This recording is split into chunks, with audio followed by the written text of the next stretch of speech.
Hi everyone, and welcome back to my channel. In today's video, I'm going to talk to you all about my hijacked channel and how I got it back.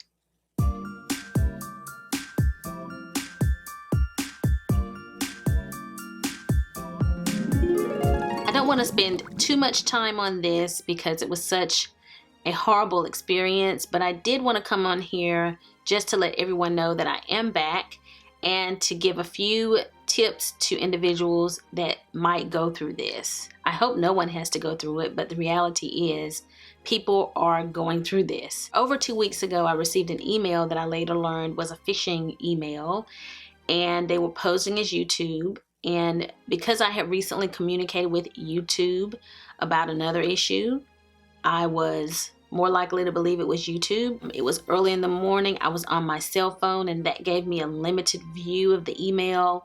And I didn't really know people were out here hijacking channels. And I didn't know the risk I was taking with opening that email.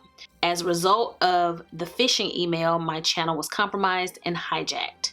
I got the email on a Thursday, and the ownership of my channel was actually switched out on a Friday. When you receive an email that the ownership has changed of your channel and you go back to your channel and you have 0 subscribers and nothing's there, it's almost like having a little mini heart attack. I mean, you kind of start panicking like, what just happened? I had already learned that the email was a phishing email because I did email YouTube right after I got it, and it took 24 hours for me to get an answer. And I'm going to talk to you guys about how I feel about YouTube in this security respect. I'll tell you guys my opinions of this at the end here. I knew I was compromised, but I didn't know what was going to happen next. I changed my passwords and turned on the 2-step verification. I didn't know I needed that before, but I turned it on, but it was too late by that point. Once my channel was hijacked, it was very difficult to know what to do next. I went to help, and there was information about how to secure your account if it had been compromised, and it was all the information about how to secure your password, like to turn on the verification and to change your password and things like that. There wasn't any information about what to do if your channel was already hijacked. Like nothing. I used their feedback button, and feedback actually screenshots what's behind you, and you can write information and it informs YouTube of whatever your problem is. I'm not sure what else I was selecting that was allowing me to communicate with YouTube, but I was trying everything that I stumbled upon to contact YouTube to let them know this had happened. Because what you should know is I could still see my channel and I could see the videos and everything, but it didn't belong to me. You're in the YouTube Partner Program because you are monetizing your videos. Once your YouTube channel is taken and you're no longer monetizing your videos, it's as if you're no longer a YouTube partner, and it felt like it was harder to get in touch with them at the same level as I could have before because I'm no longer seen as a partner. On the day the ownership changed, the banner changed, all the links to my social media was removed. The comments were disabled, and the about section was removed. So it took 24 hours for me to hear back from YouTube once I informed them that this happened. And I received a case number, and I really started communicating with one person. I could tell it was coming from YouTube, like YouTube support google.com, but google.com was at the end of the email address. And so I knew I was communicating with Google. Whatever I had written to them to let them know my problem was also in the email. The person I started communicating with gave me a list of things that they needed from me in order to start investigating this matter. So I just had to screenshot the email that I received, and I had to provide different information about my channel, when I thought the hijacking occurred, just different things they asked me for. And then it took 24 hours for me to hear back from them. Once they verified that this had happened, they escalated my case to the internal team. From that point forward, I really didn't get anywhere with the first person I was communicating with.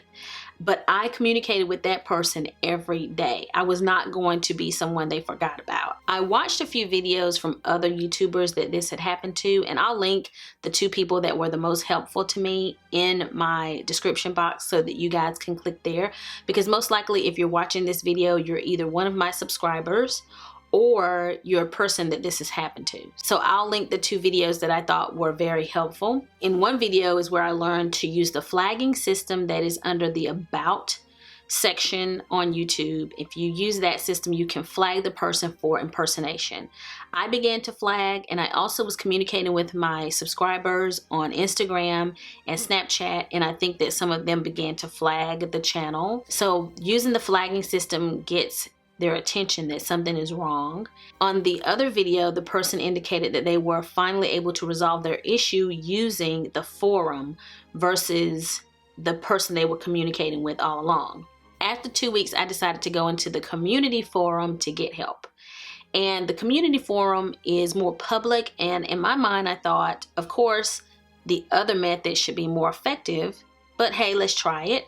Well, as it turns out, the forum is more effective than the flag or any of the other things I was doing. I was getting a lot of these canned responses from the person I was communicating with all along. I'll circle back and let you know when I know something more.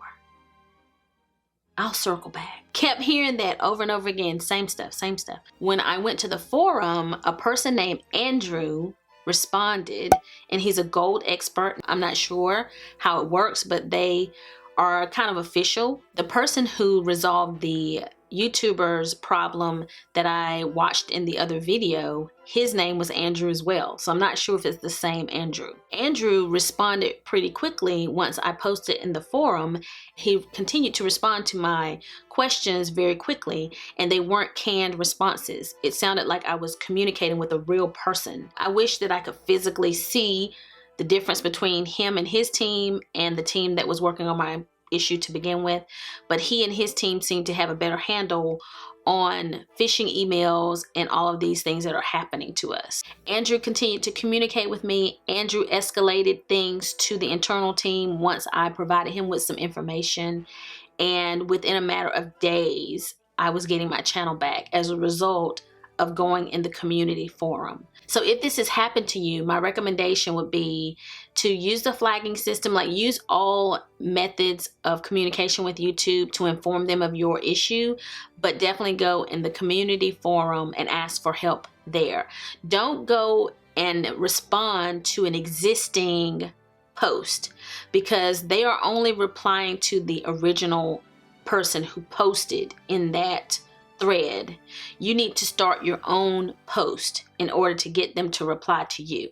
For me, and then what I heard from someone else, the quickest result came from the forum versus the flag or any other system. Things change and you never know which one is going to be more effective. So I would use both, but in the end, the forum helped me more. Some people might say only flag once.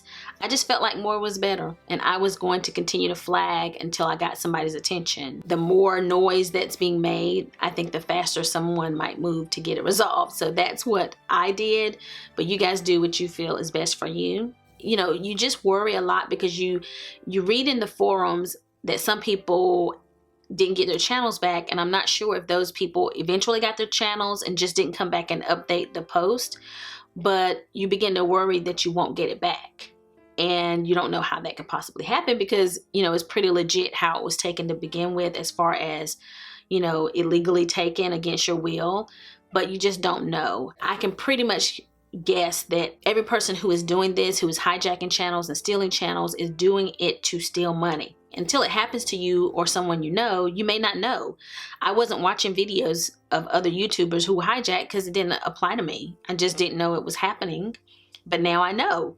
If it happens to you, don't beat yourself up, because at the end of the day, we're the victim. They are the criminal who is illegally obtaining someone's intellectual property and making money off of it. Your channel URL will be the same even if someone has hijacked your channel, but your customized URL won't work anymore. That was something I didn't realize either. Like when they were asking me for my channel link, I gave them my customized channel link. Then I realized when I clicked the link, it was just bringing me back to my empty channel and not to my actual channel. So the URL that's kind of in the bar at the top is the one that you want to provide people with if they're trying to help you, not any customized link that you created, because that's just going to take them back to your blank YouTube channel. If you're checking on your AdSense, don't create a new AdSense account because that may create a problem later. Once everything happened and I provided everything to YouTube, all I had to do was create a new channel and they transferred everything back. So I'm really, really grateful that I was able to get my channel back. And I hope that if this happens to anybody else, you're able to get your channel back. I had a little bit more than 3,700 subscribers. So to me, that's a small channel. I just wasn't aware that anybody would want it like that. I didn't even know this was happening. I honestly think that when someone's trying to hijack channels, they'll take whatever they can get.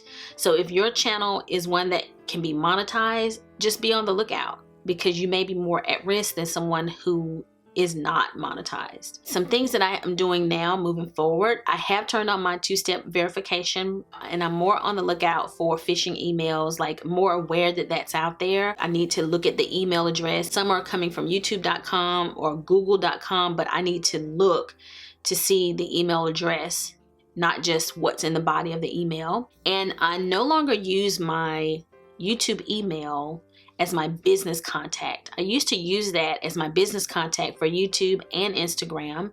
I feel like now that I need to protect my email and not use it so publicly, because that logs you into YouTube.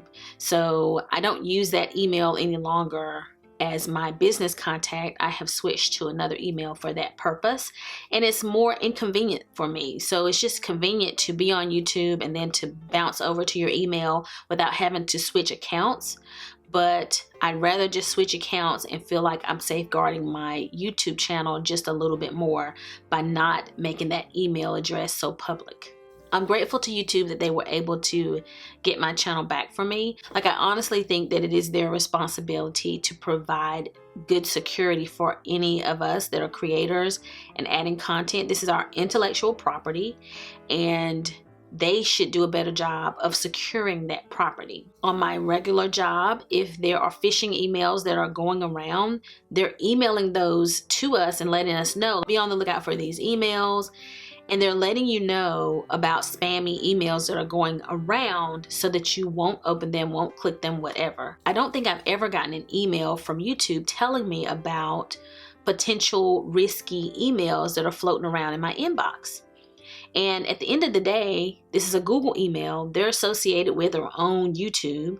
And this email was sent through their server and they didn't catch it. And they should catch it. And they should have a better process in place for responding quickly so that you can get the help you need. They need to have a call center. Call center would be helpful. If there was a phone number that you could call and get more immediate responses, a lot of this could be prevented. Even in the help center, there was no information on what to do once your channel was already taken. And if they have a team of people that they've hired that handle this type of stuff, they know it's out there. I wonder if they're keeping it secret because they just don't want people to be panicked and worried about this happening to them. So they're not necessarily informing us of this really bad thing that is happening on YouTube. They're kind of keeping it away from people, and they need to inform us so that we can protect ourselves a little better. You know, we're kind of accustomed to username, password to get into our channels, and we're just used to that being how we log in.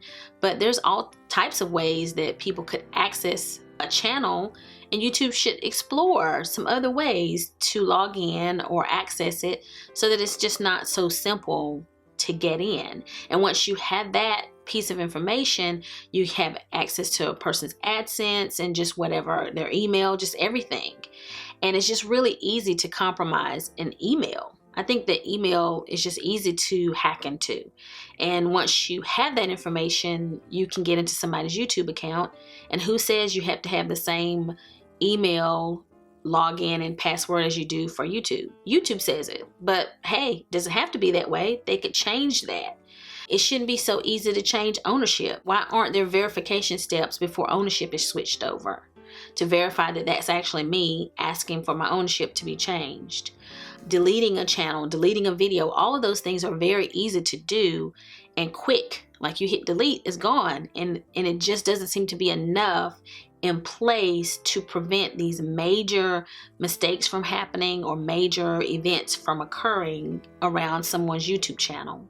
So I just think that with the millions and millions of dollars that YouTube makes, that they should invest some of those millions into increasing their personnel and increasing their security and being proactive about coming up with some better security measures to prevent hijackings from happening. Because it didn't just happen to me, it's happening to people with large channels. Some people aren't even getting a phishing email, it's just happening. Hackers are just good and they're just taking people's stuff. It's a real problem that needs to be addressed. On a high note, thank you to all of my subscribers who were there for me during this process. Many of you were communicating with me on Instagram and Snapchat and were helping me flag these videos and the channel. I'm ready to jump back in and start bringing you guys videos. I'd actually already filmed my giveaway video for June and I didn't get to post it. So I'm going to post it right after this video. So be on the lookout for that. And we're going to just start moving forward and try to get past this. If anyone else is going through this, I hope that this video has helped you, and I also hope that YouTube will take some notes and try to do some things differently to increase their security, to make YouTube a better place for its creators, because nobody should have to go through something like this, and there should just be more preventative measures in place, more things in place to respond quickly to assist us when something bad does happen. When something's good on YouTube, it's good, but when something's bad on YouTube, it's not as responsive as I feel it should be. Like I just felt like they weren't as responsive as they could have been. If there's anything I left out, I'll leave it in the description box. If you have any questions for me, leave them down below and I'll respond. If you like this video, give it a big thumbs up, and if you've not already subscribed to my channel, go ahead and click that subscribe button and be on the lookout for new content coming up from me. So I'll be seeing you guys again very soon in my next video. So until the next time we meet again, this is Savvy, signing out.